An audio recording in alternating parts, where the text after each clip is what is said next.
tous. Si vous aimez vous informer et savoir ce qui se passe un petit peu partout dans le monde, surtout faire le Congo ça, hein, je vous invite à faire comme moi et abonnez-vous sur Koulimedia TV, notre chaîne, et likez, partagez les vidéos et surtout restez connectés. La ville de Kinshasa vit un regain d'intolérance en cette période caractérisée par une agitation politique. Les conséquences, quant à elles, sont portées par les paisibles citoyens qui ont eu le malheur de se retrouver ou d'exercer leur petit commerce aux environs de l'hémicycle du Palais du Peuple. Le cas du croisement des avenues Kwilu et Bulungu dans la commune de Lingwala. Bayaki commencé parti où la cabine à côté Rivonia cabine sanitaire et ceux ils a ECT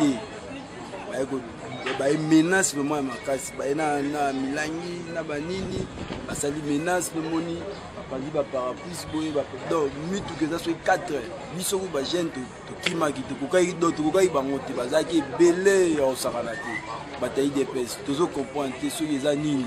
Et c'est pouvoir, on va voir, on va dire un pouvoir. Ce qu'on menace, c'est un bon motif. Atayo mon vraiment, boulot de la biche. C'est nous le bizarre. Les bandits qui ont pris ma baillée, ils ont pris la pardon de les bandits, bandits qui ont pris ma banga, basé sens, ma boîte essence, les bandits qui ont fait la moto. Et là, c'est ma biche toi là qui peut mener, il n'a pas petit monsieur, surtout ça l'effort, que vous soyez maïs, que vous boivez maïs, il y a un moment où il moi mon bon. Ceux qui biche tous à la tête, car on est sondé et citadins. Pour les femmes qui ont perdu leurs biens lors de ces échauffourées, il est temps qu'elles goûtent à l'état de droit tant vanté par les gouvernants. To sepela ki nangote papa, eza mabe makasi. Biso to déblier. Po to zela ba mibali te, tala lelo mama Ndunda. Mama Ndunda lelo ya komi kao, pona nini? Po panza bandunda ba mapa, tala maison, bilambe kei. Est-ce que to revivre kaka ndenge wana? Isa ki to kote, to la posa ba ya posa biso bongo na biso ya ba o biloko epanzana ki. Po biso to déblier na mitoki na biso moko. Ba ya posa biso biloko na biso o epanzana ki. Ya auto ya nango posa mituka bato ko tumba ba moto ba koti na boutique na macheti est-ce que ça là et ça la raté.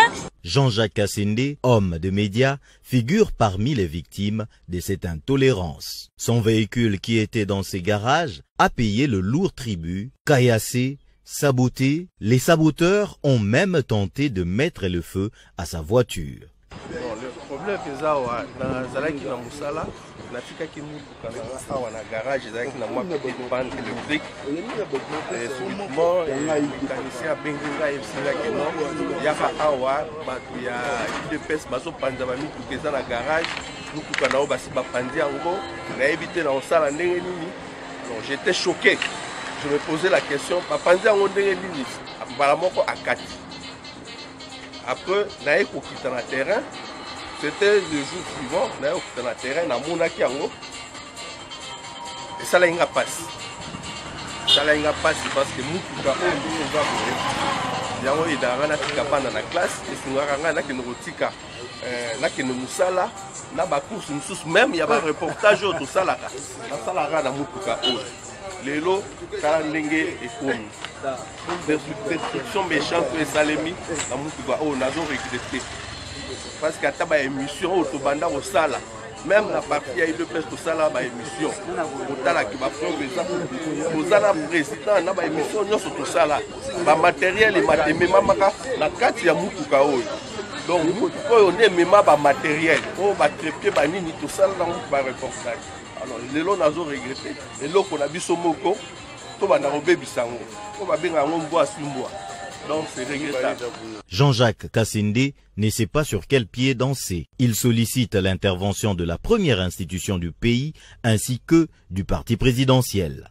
État de droit va restituer les mutuka parce que naibindeni encore se déplacer même pour la salle reportage même la salle dans la classe ça m'écoute donc nazo ébatté sur nos avec beaucoup d'émotion je regrette.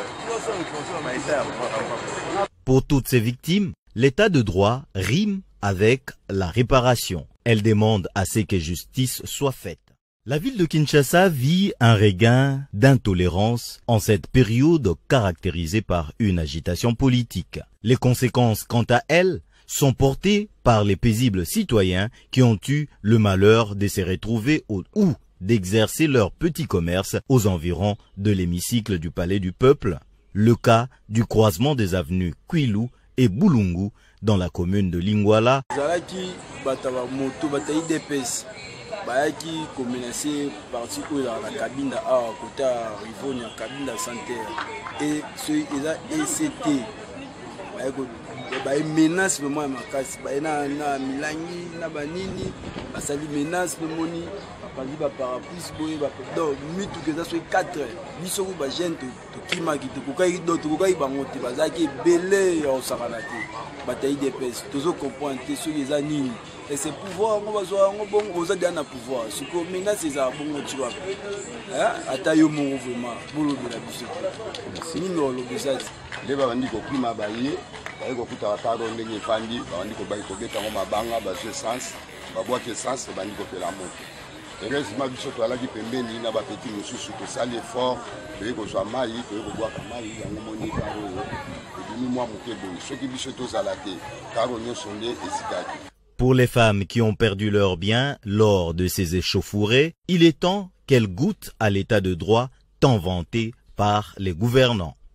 To sepelaki nango te papa eza mabe makasi biso to déblier po to zela ba mibale te tala lelo mama ndunda lelo ya komi kao pona nini po panza bandunda ba mapa tala maison bilambe kei est-ce que to revivre kaka ndenge wana ise kitoko te to la posa ba ya pesa biso mbongo na biso ya o biloko epanzanaki po biso to déblier na mitoki na biso moko ba ya pesa biso biloko na biso o epanzanaki ya to ana ngo posa mituka bato ko tumba ba moto ba koti na boutique na macheti est-ce que ça là et ça la rate.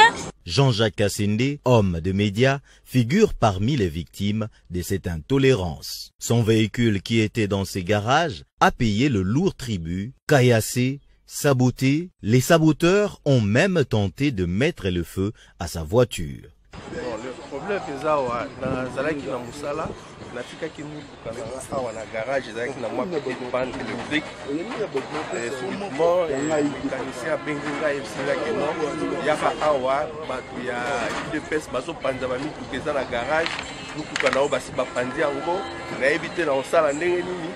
Alors j'étais choqué, je me posais la question bapandi yango ndenge nini mbala moko akati. Après naye kokita na terrain. C'était le jour suivant, on a dans le terrain, on a monaki yango. Et ça là il passe. Ça là il passe parce que nous ka on nous va boire. Yango idara na tika bana na classe et singaka nga na kino tika na kino musala na ba course mususu même ya ba reportage au to salaka. Na salaka na mutuka o. Lelo kala ndenge ekomi. Destruction méchante et salemi na mutuka o nazo regretter. Parce que ta émission au Tobanda au Sala, même la partie à UDPS au Sala ba émission. Au Tala qui va prendre exemple, au Sala président na ba émission nyonso au Sala, ba matériel et matériel mamaka na kati ya mutuka oyo. Donc oyo on est même ba matériel, o ba trépied ba nini tout ça dans ba reportage. Alors lelo nazo regretter, lelo ko na biso moko to ba na robe bisango. Ko ba benga ngombo asumboa. Donc c'est regrettable. Jean-Jacques Kassende ne sait pas sur quel pied danser. Il sollicite l'intervention de la première institution du pays ainsi que du parti présidentiel. État de droit, parce que naïbi ndeni encore se déplacer, même pour la salle, même la salle dans la classe, ça m'écoute. Ça m'écoute. Avec beaucoup d'émotion, je regrette. Pour toutes ces victimes, l'état de droit rime avec la réparation. Elle demande à ce que justice soit faite.